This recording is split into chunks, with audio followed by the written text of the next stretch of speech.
Give the people what they want. Give the people what they want. Give the people what they want.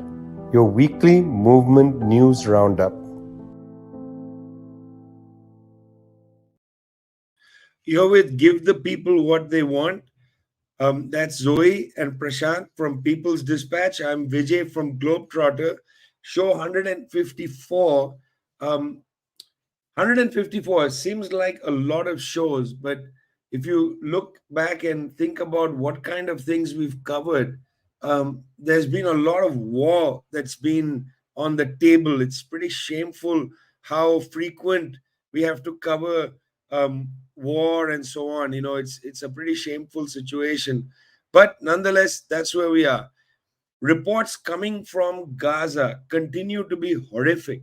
The United Nations says that they have actually documented evidence of war crime. I want to start with one of them, which is a report that was put out by the Human Rights Agency of the UN, which suggests that they received what they call disturbing information. This is 2 days ago, on the 20th of December, the summarily killing of 11 unarmed men in front of their family members in the Al Ramal neighborhood in Gaza City.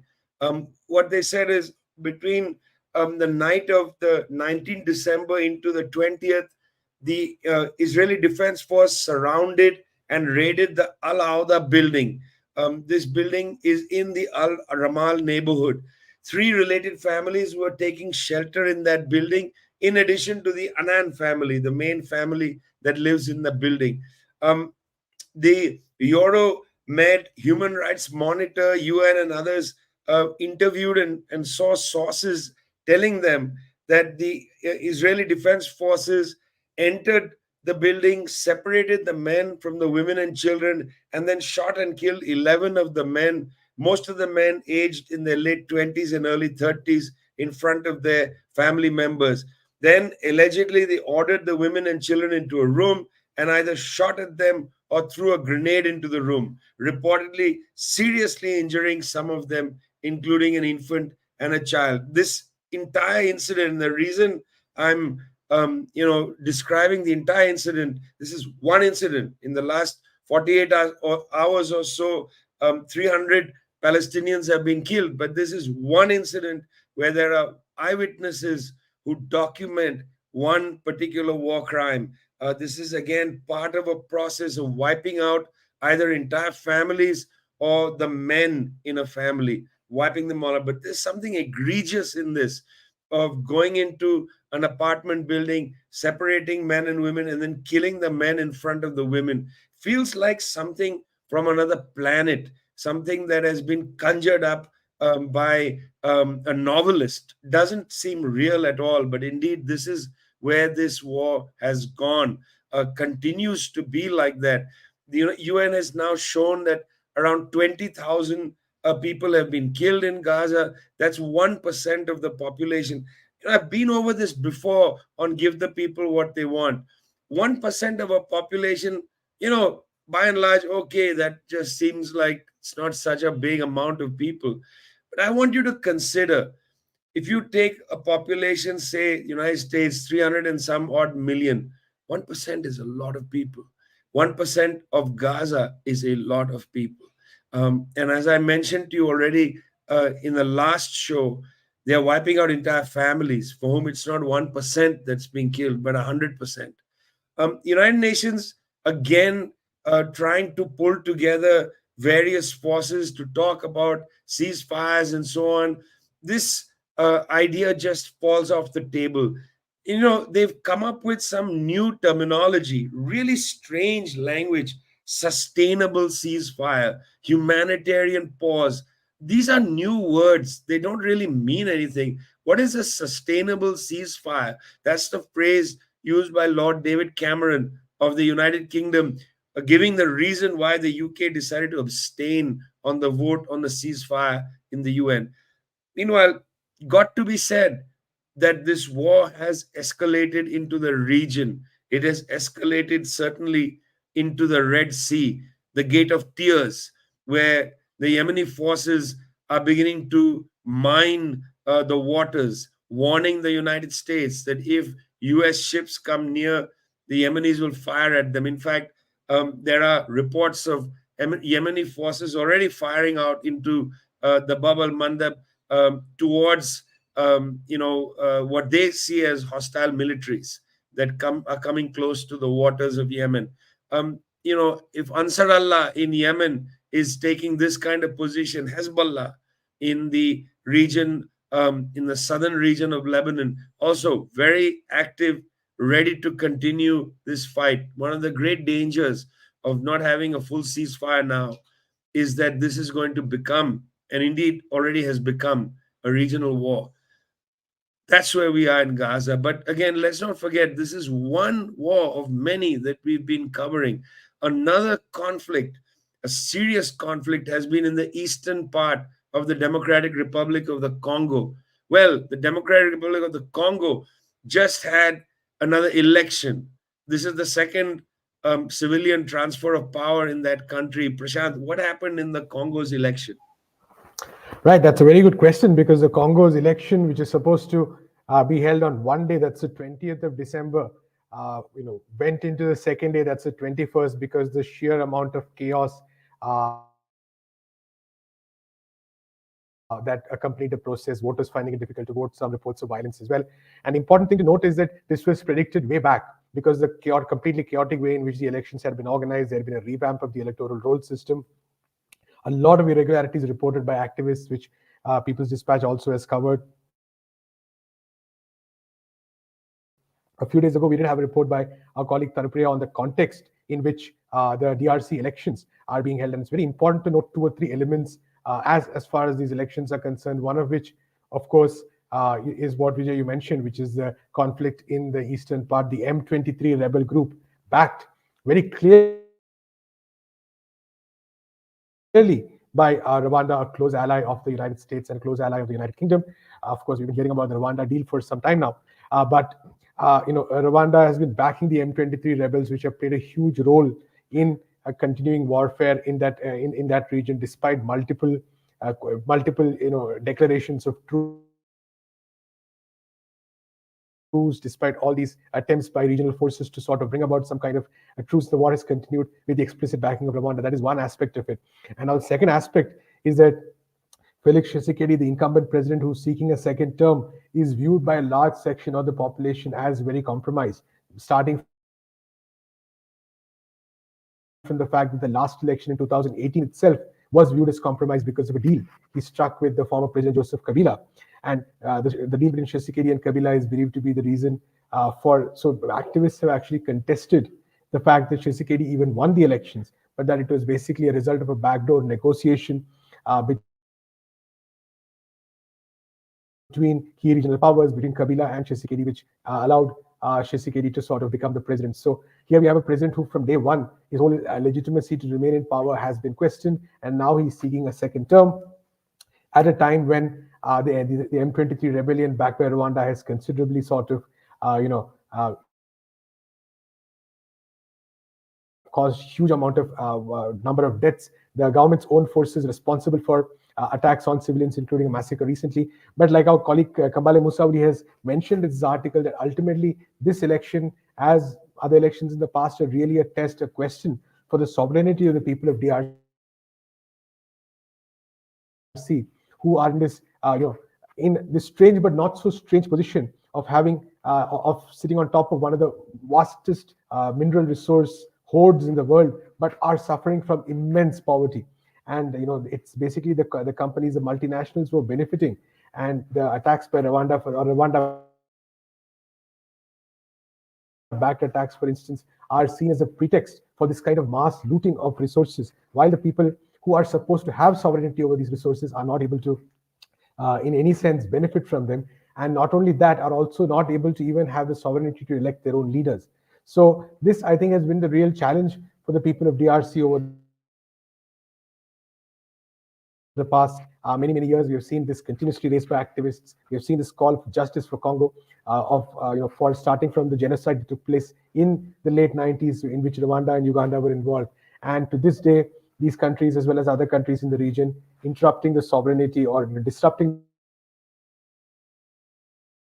sovereignty of the DRC, and that has been the central crisis, the central conflict in that region, that for the pursuit of mineral resources, these neighboring countries, backed by the United States, backed by the United Kingdom, have pursued this policy of fomenting violence and chaos in the DRC. So we're going to wait for the results and see, but many activists fear that that is not really going to change the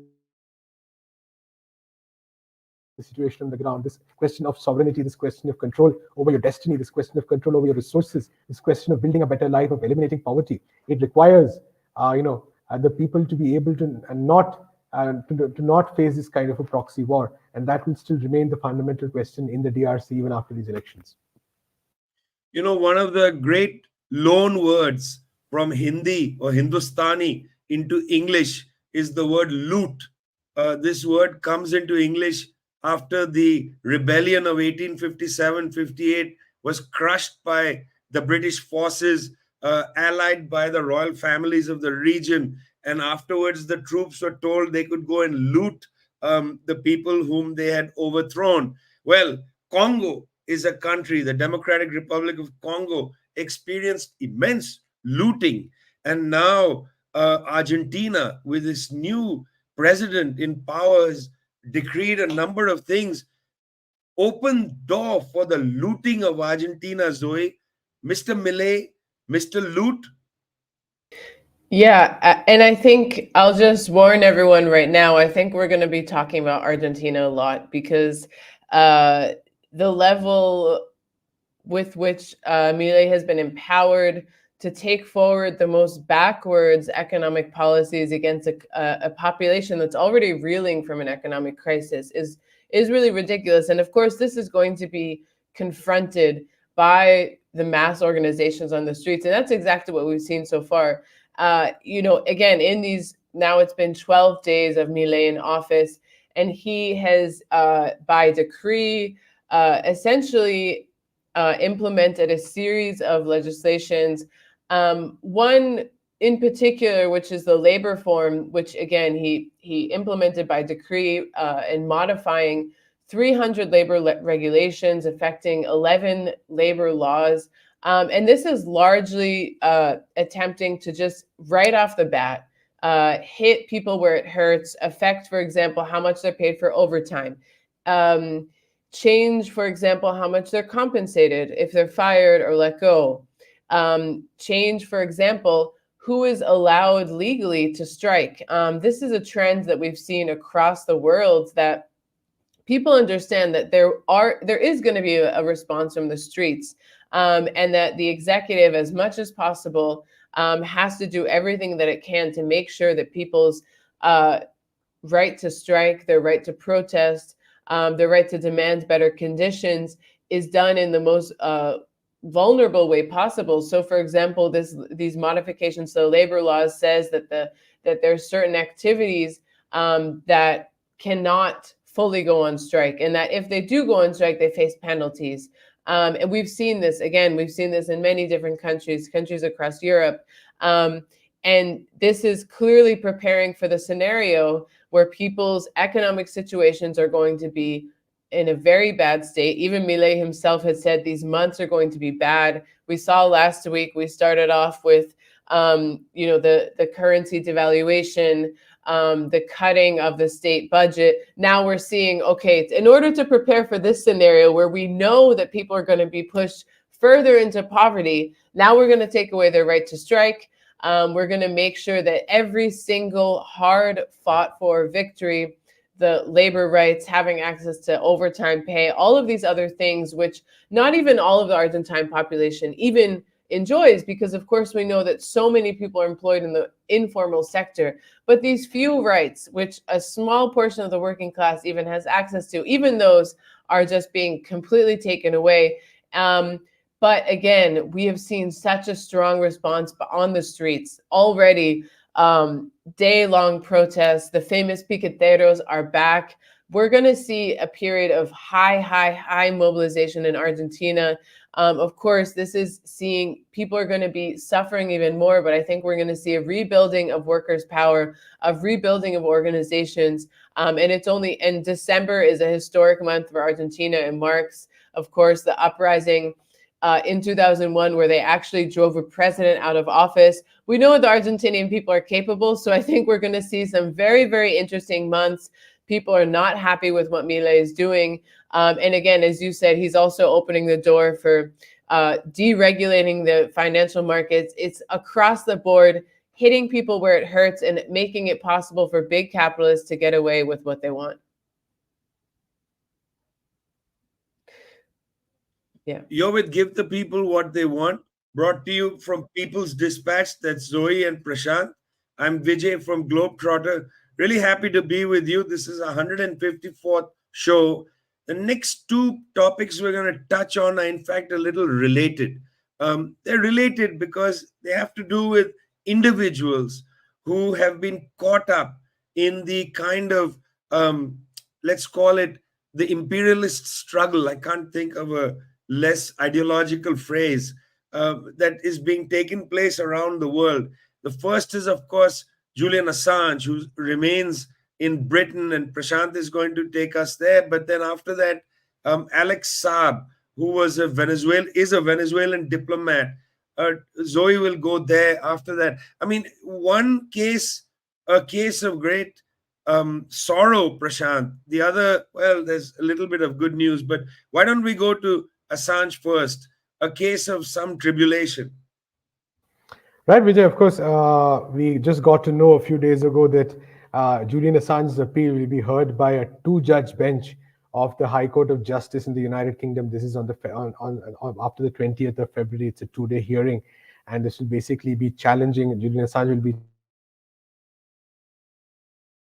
challenging a single judge's order, which basically pretty much dismissed his grounds of appeal. Now, for keeping the legalese aside, we know that Assange has been in Belmarsh prison since 2019, since April 2019. That's more than 4.5 years. And it's important to note that right now he is not facing any charge. He has just been held in jail because the US government wants to extradite him, and they want to, in the United States, indict him or charge him on 18 counts, including 17 counts under the Espionage Act. The first time a publisher is facing charges under the Espionage Act. The total jail term for all these charges together is 175 years in prison. But it's not just what happens at the end of the trial, as much as even while being held for trial, the kind of horrible conditions he's going to be held when the trial takes place as well. Now, these are all well-known facts, and the fact remains that also time and again medical experts have certified that Julian Assange is also there is a suicide risk there, and all these factors were considered by Judge Vanessa Bretzer, who basically said that Assange should not be extradited to the United States. But the later courts basically pretty much overturned that verdict, and they overturned that verdict purely based on assumptions or assurances given by the United States that, oh, we'll treat him well, etc., which are, it's quite absurd to say the least. But more importantly, I think we need to remember two things. One is, of course, the fact that why is Assange in this situation today? And while we've talked about it on this show, on People's Dispatch, many times before, we have written articles about it. It's very important to remember that Assange is in jail for the crime of journalism, for exposing the kind of war crimes, for exposing the kind of atrocities that the United States and its allies committed. That is basically his crime, and that is why he's been hounded all these years. We're talking about over a decade of being hounded by the richest, by the most powerful country on this earth, one man and his project. And especially that one man being hounded in various ways, culminating in him being dragged out of the Ecuadorian embassy in 2019. And I think the other important thing to remember is that, even by any standards of justice, this whole legal process has been a complete farce, because we know that Assange and his lawyers were spied on. We know that even while Assange was in the Ecuadorian embassy, there were plans to actually assassinate him, which were being considered at the levels of the United States government, the Donald Trump administration at that time. We know that there have been so many aspects of miscarriage of justice that by any standard of the law, Julian Assange should be allowed to walk free immediately. But nonetheless, this pretense of a legal process has continued. Assange and his team continuously resisting the fact. This fact has been recorded by leaders across the world. We had Latin American leaders especially take a very powerful stance, calling for the release of Assange, recognizing his contribution to journalism, to giving people the kind of information they need to make the right decisions. We even had the irony of ironies, you had right-wing Republicans come on board to say that what is happening is not right. We've had parliamentarians in Australia doing that. But despite all this current Joe Biden administration, which kept claiming that how we are so different from Donald Trump and his regime, nonetheless continued that persecution and is continuing that persecution today. So very important days, February 20th and 21st, I believe. There are going to be huge protests across the world. There's already been a call given for these protests. So we're going to see people, and maybe for that matter, even leaders issuing statements, but people across the world taking to the streets to express solidarity with Assange and to basically say that journalism is not a crime. Journalism is not a crime. Julian Assange, of course, mainly a publisher. And that's important to say, because at the time when WikiLeaks published the findings that were given to them by Chelsea Manning, so did the New York Times, so did the Guardian, so did the Hindu, so did a number of newspapers around the world. And it is quite shocking that these newspapers aren't almost daily calling for the release of a fellow publisher. That's the shocking part of this. Alex Saab is not a publisher. He's not a journalist. He's a businessman, also a diplomat, picked up very strangely, Zoe, held in, again, strange circumstances, and now equally in strange circumstances released. What's going on with Mr. Alex Saab of Venezuela? Well, he arrived back to Venezuela, Caracas, greeted by President Nicolas Maduro and his family, who have been fighting tirelessly for his release since he was detained in Cape Verde in June 2020.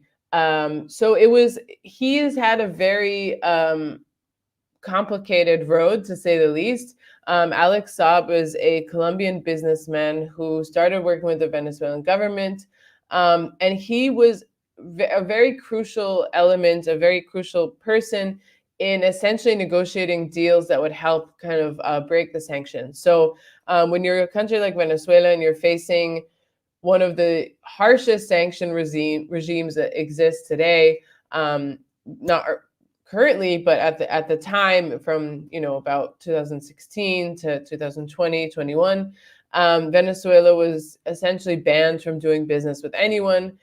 Very few governments would actually do this business. And so how are they going to import food during a pandemic? How are they going to import supplies to build homes to the people? How are they going to maintain any of the basic and fundamental services that they provide for their people? And Alex Saab was essentially one of those people who, through his expertise, was able to broker these deals and actually get food imported into Venezuela. Of course, on a parallel note, there is a process within Venezuela to make sure that Venezuela can also be food sovereign and produce its own food. But that doesn't take away the fact that actually you need to do trade with other countries, and that you can't actually survive just yourself by yourself. And in this context, the US government sanctioned Alex Saab and said that actually this businessman, and who was later appointed as a special envoy of the Venezuelan government in his capacity, which is a diplomatic title, the US government said that he had engaged in money laundering, in corrupt acts, et cetera, and he was put on the sanctions list. Just to remind people, there's dozens of people in Venezuela who are sanctioned. The US government, their tactic of sanctions is not only to strangle the financial markets, usurp, for example, Venezuela's Citgo, and prevent it from engaging in certain financial transactions, but also to make anyone who's related to the Venezuelan government in any capacity make their lives a living hell. And this doesn't just block them from visiting the United States, but it also just puts, in many senses, kind of a target on their back. There's literally a bounty on the head of Nicolas Maduro from the US government. So Alex Saab, again, was sanctioned by the US government. And then when he was traveling from Venezuela to the Middle East. He was detained in Cape Verde when his plane was refueling, and he was held in Cape Verde for I think over 500 days, essentially at the behest of the U.S. government. This case, again, was met with many, many irregularities. Why was he detained? He's a diplomat. Under what grounds? And then, shockingly enough, he was extradited to the United States from Cape Verde, two countries who don't have an extradition agreement. He was held in the United States, and through intense negotiations in many different fronts, he was finally released in a prisoner exchange between Venezuela and the United States. He is back in Venezuela. He gave a press conference with Nicolas Maduro, with his wife, who was one of the forefront people fighting for his release. And I think that, again, this has to be seen in the larger geopolitical scenario where Venezuela, despite being, a declared enemy of the United States, also has something which the United States desperately needs, which is oil. And so I think that they're coming around because of their desperate situation. Their neighbor has oil. It's a lot easier than dealing with other dynamics that it is unwilling to. So I think that we're seeing a softening, a de facto recognition of the validity and the legitimacy of Nicolas Maduro's government. So it'll be interesting to see what happens next year, 2024 Venezuelan presidential elections.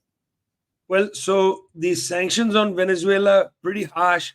The United States today ordered new sanctions, not only against Russia, but against any institution that enables Russia to do business, hitting Austria's Raiffeisen Bank International, hitting Italy's Unicredit, hitting the OTP Bank in Hungary, an attempt to go after Russia. But, it's interesting. These sanctions haven't really hurt Russia that much. Earlier, I mentioned Ansar Allah in Yemen, saying that they won't allow certain ships to go through the Bab al-Mandab, the Gate of Tears. But they said Russian ships can go through, and ships carrying Russian oil can go through. This has become a real point of contention, how these sanctions are working, whether they are going to be something the United States is going to find valuable to push even harder on. Meanwhile, the sense of remove that the Biden administration is facing from the rest of the world escalates, trying to push hard on this campaign in Ukraine. The Ukraine war, as we mentioned last time, looks largely, at least the possibilities of any advance, stalled, no possibility there. In the middle of all this, news comes from New Delhi that the Indian government has decided, Mr. Biden, you are not going to be the chief guest this year at the Republic Day ceremonies. It's going to be Emmanuel Macron of France. This is an interesting case, the case of India and France. Underneath this case, of course, is a indelicate, agreement to buy French military equipment. In the last BRICS meeting, there was a push to get Algeria entry into BRICS. And in at least Algeria, people are convinced that it was India carrying the water for France that blackballed the entry of Algeria into BRICS at the last meeting. They might come in through the next meeting. It's very interesting, this whole thing about the lowered role of the United States in the world. The fact that the Indian government can rescind an invitation to Joe Biden and then transfer it over to Emmanuel Macron, who's trying to position himself once more as the more sensible of the G7 leaders, inclusive on the question of Ukraine. Well, Mr. Macron has reason to be afraid. Election results in Germany show the Alliance for Deutschland making gains in the western part of Germany, not just in the east where they have strength. And Mr. Macron is feeling the hot breath of the National Front. Those right-wing formations in France, whatever name they go by now, they keep changing their name. But effectively, it's Marine Le Pen and her crowd, and people even to her right, breathing heavily at the back of Mr. Macron. Can he do it? I said Narendra Modi rescinded the invitation from Joe Biden and provided it to Macron. Mr. Modi gave a very interesting interview to the Financial Times where he said India is on the cusp of takeoff. Interesting statement to come right after Mr. Modi's party had ejected over 140 parliamentarians from the Indian Parliament, from both the upper and lower house. The lower house were removed. In the middle of all this, the Indian government has decided to put even more pressure on our colleagues at NewsClick, having the income tax department do something completely unheard of, which is place a big hole in the middle of NewsClick's finances, not allowing it to function. In fact, suppressing the press through administrative means. Take off in what way? You don't have an opposition sitting in parliament and you're telling the press to be silent. We're not silent here at Give the People What They Want. Brought to you from People's Dispatch, that's Zoe and Prashant. I'm Vijay from Globetrotter, bringing you the world, but also hopefully bringing you a slice of humanity. See you next week.